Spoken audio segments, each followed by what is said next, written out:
the CFO was telling me on a call, it really does seem to be about the iPhone 7 Plus and a skew towards that higher priced phone. You know, absolutely. iPhone sales make up the majority of Apple's revenue at this time. And while, we look at global smartphone subscribers, that number is going to grow about 50% over the next 5 years, so that's a big number.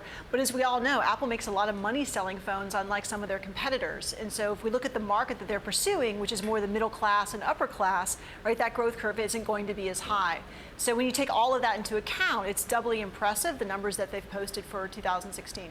I was speaking to Luca Maestri, who's the CFO, and what also really was coming across was they're doubling down on the services area in particular. They say they're going to double the size of this particular unit, which on a standalone basis is as big as a Fortune 100 company. They say they're going to be doubling that over the next 4 years.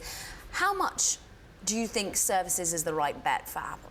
I think it's absolutely the right bet. Certainly until they start selling other home appliances like refrigerators or cars, there's only so many smartphones, Apple TVs, and smartwatches you can sell.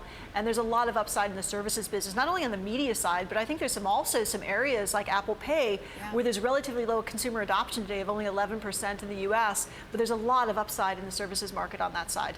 Now, it's interesting when you're looking at the other products that they sell. There was a slight slowdown there. The CFO trying to say, look, this is iPods, which we include in that. The Apple TV, which was a new product this time last year, that's going to be a hard comp.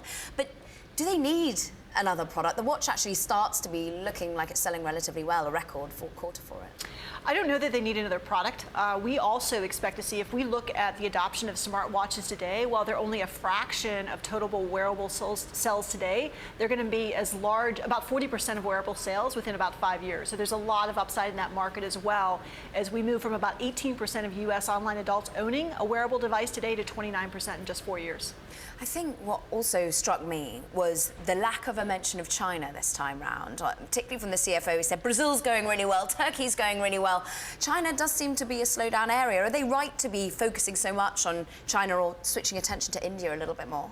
So I go back to the point is Apple makes a lot of money selling phones. They're profitable and they want to sell phones profitably. And you have to look at the markets where there's the most upside. In a market like China that's very crowded with low-cost Android producers, that's a tougher market for them. But I think they've done well, so far.